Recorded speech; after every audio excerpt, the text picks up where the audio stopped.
Mesdames, Messieurs, bonjour, bienvenue dans l'autre direct. Nous sommes à l'institution, il est 9 heures et aujourd'hui je reçois le député PRG, Thierry Braillard. Merci beaucoup d'être avec nous. Ce matin, Thierry Braillard, on va commencer peut-être par les bonnes nouvelles. Baisse du chômage qui a été annoncée hier. Enfin, on fanfaronne pas trop parce que c'est un peu en trompe-l'œil. Il y a eu des radiations cet été à cause des vacances, mais il y a tout de même un espoir, on sent en tout cas un frémissement. On sent que les mesures qui ont été prises par le gouvernement commencent à porter leurs fruits. Et on espère toujours que dans les prochains mois, la courbe du chômage va enfin s'inverser et que le chômage va baisser dans ce pays. C'est vrai que ça va faire maintenant plus de 27 mois que chaque mois on a une augmentation du chômage. C'est insupportable et je crois que c'est une priorité de François Hollande. C'est une priorité pour les Français et on sent quand même que les données statistiques vont dans le bon sens et on devrait arriver à ce résultat. S'il gagne son pari, c'est grâce à quoi finalement? Aux emplois jeunes C'est grâce à pas mal de phénomènes. C'est vrai que j'ai entendu Jean-François Copé critiquer les contrats d'avenir. C'est quand même des contrats qui sont faits pour des jeunes de moins de 26 ans, qui étaient laissés sous l'ère Sarkozy totalement à l'abandon et qui, grâce à ce dispositif, public certes, mais pendant 3 ans, retrouvent l'espoir, ont un emploi, savent ce que c'est un horaire de travail, ont le sentiment d'avoir une utilité sociale. Et donc, bien sûr que ces contrats d'avenir, tout comme le contrat de génération, tout comme toutes les mesures qui sont prises, et notamment avec le contrat et le crédit d'impôt compétitivité, toutes ces mesures vont faire en sorte que, à terme, normalement, l'économie doit redémarrer et les emplois vont être créés. Autre sujet d'actualité, là on balaye un petit peu, le cas des Roms. Aujourd'hui, Najat Vallaud-Belkacem, notamment hier, mais également aujourd'hui dans les médias, a annoncé le soutien du gouvernement au propos de Manuel Valls en disant que quelque part il devrait rester en Bulgarie et en Roumanie. Aujourd'hui, elle a aussi annoncé que la France était contre l'entrée dans l'espace Schengen de la Bulgarie et de la Roumanie. Vous, en tant que parti radical de gauche, vous soutenez cette position? On a été très clair et on a soutenu dès le début Manuel Valls dans sa politique. C'est un sujet extrêmement difficile et si je peux prendre 3 minutes. Il y a la différence déjà entre les Roms et les demandeurs d'asile. Par exemple, nous avons sous le pont Kirchner actuellement à Lyon, non pas des Roms, des demandeurs d'asile qui sont albanais, kosovars, qui font une demande. Il faut attendre de savoir s'il y a l'agrément ou pas. Derrière, il y a souvent des recours juridiques qui sont faits devant le tribunal administratif, ce qui fait que ces populations attendent, mais sont là dans des conditions qui sont, j'allais dire, inhumaines.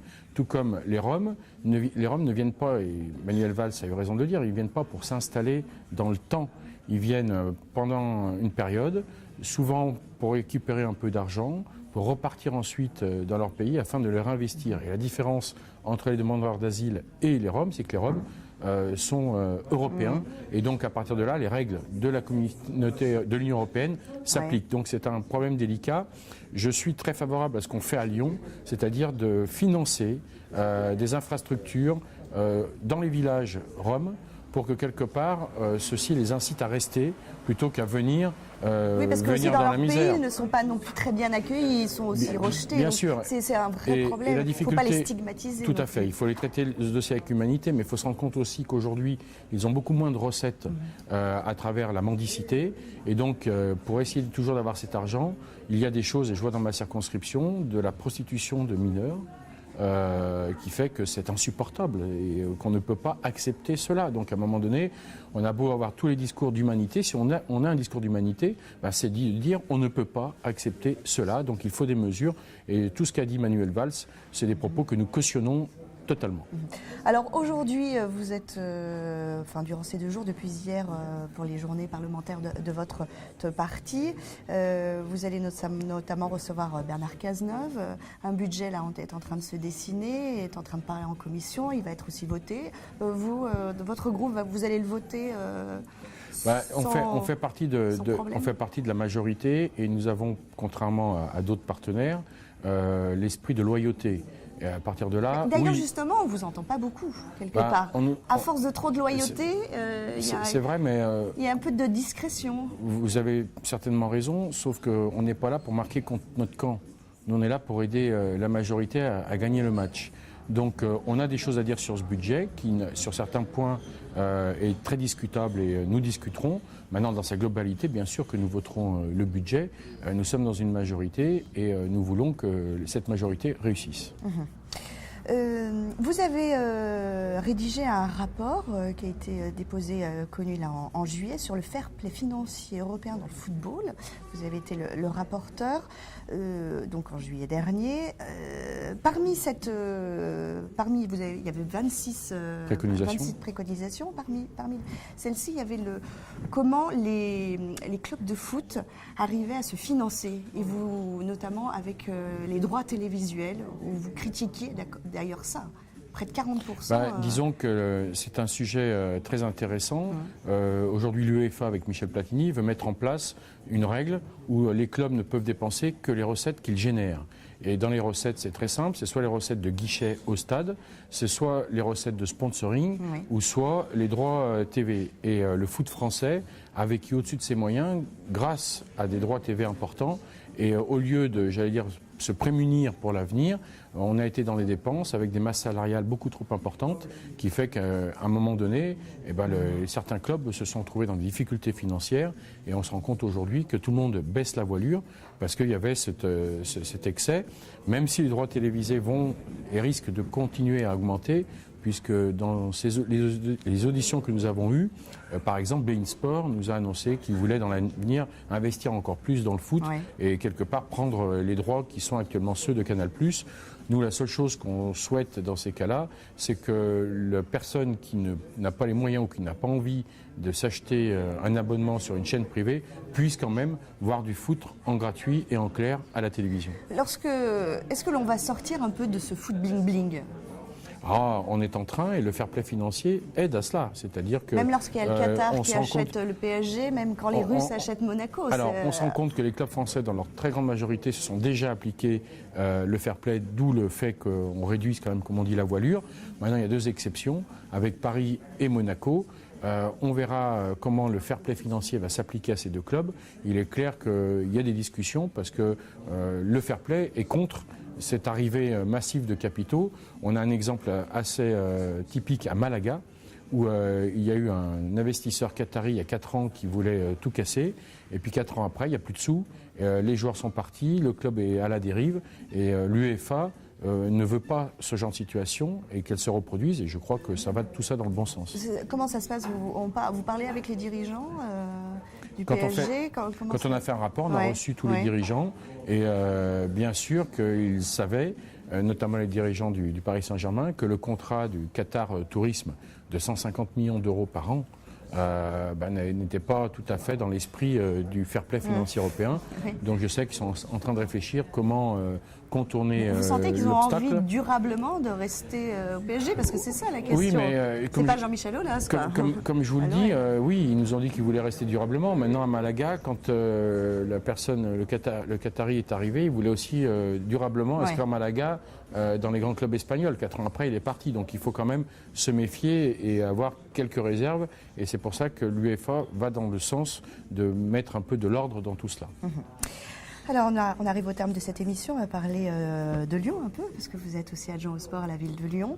Vous avez annoncé que vous ne souhaiteriez pas continuer le sport. Collomb a été à nouveau réélu. Conseiller municipal, vous allez vous engager dans la bataille des municipales, mais plus... Non, j'ai dit que je ne voulais plus, parce je ne voulais plus le sport. Pourquoi ? Parce que ça va faire maintenant depuis 2001 que je suis adjoint au sport. Et je pense que j'ai mené la politique que je souhaitais mener avec Gérard Collomb et qu'il faut à un moment donné qu'il y ait un renouvellement. Moi, je ne suis pas d'accord que des élus s'accrochent à un poste précis pendant 25 ans. Au contraire, il faut du renouvellement. Et si Gérard Collomb souhaite m'intégrer dans sa future majorité municipale et dans son exécutif, je pense que je pourrais rendre service. Il y a un autre poste d'adjoint, vous verrez lequel par exemple Il y a eu la presse qui dit dire que je souhaitais des questions plutôt économiques ou d'emploi. C'est vrai qu'en tant que parlementaire, l'emploi aujourd'hui, c'est la priorité du gouvernement, c'est aussi ma priorité. Donc là, ça vous plairait. En revanche, comme adjoint au sport, vous verrez qui? On parle de Yann Cuchera, par exemple. Il y a d'autres personnes qui sont aussi de qualité. Il revient au futur maire, et j'espère que ce sera Gérard Collomb, de faire le choix. Et généralement, Gérard Collomb est quelqu'un qui aime beaucoup le sport, qui a beaucoup fait pour que le sport se développe à Lyon. Donc je suis persuadé qu'il fera le bon choix. Autre chose, Gérard Collomb a annoncé en septembre là, la création d'une aréna, nouvelle salle de sport, à Gerland. Vous le confirmez? C'est dans les projets, c'est dans les plans? C'est un projet qu'il a annoncé. Je pense qu'il le développera durant la campagne électorale. Ce n'est pas un projet qui est inscrit là dans un futur vote du conseil municipal d'ici la fin du mandat. L'idée, c'est qu'il va falloir s'occuper de ce palais des sports et que ce palais des sports, qui est un magnifique outil, qui est très utilisé, mais qui a beaucoup vieilli, mérite certainement une grande rénovation. Et quand on fera cette rénovation, si on veut permettre à l'activité toujours sportive de se dérouler, il faudra peut-être qu'on ait un autre équipement, d'où l'idée de cette aréna qui viendra à côté du palais des sports. Et elle sera destinée à qui? Au club amateur ou à un grand club de basket, par exemple, d'une ville voisine? Pour l'instant, de ce que je sais, il n'y a pas d'idée de club résident, comme on dit. C'est surtout des manifestations. On a par exemple ce soir du tennis pendant 2 jours avec Yannick Noah qui revient jouer Fabrice Santoro à et Lyon. Henri Lecomte. Voilà, nous aurons la semaine prochaine le foot-concert. Voilà des événements qui doivent continuer à se dérouler à Lyon. 2020, vous y pensez pour Lyon? Vous? Je vais vous faire une confidence, Christelle. Je me suis rasé ce matin et je n'ai pas pensé à 2020. Je pensais que j'avais des ministres à accueillir aujourd'hui pour mes journées parlementaires. Et comme dit le proverbe, à chaque jour suffit sa peine. Très bien. Merci beaucoup Merci. Thierry Braillard d'avoir été avec nous aujourd'hui dans l'autre direct. Merci à vous. Je ne me suis pas coupé. Non, c'est vrai. Demain, nous recevons David Kimmelfeld, le secrétaire fédéral du Parti socialiste dans le Rhône.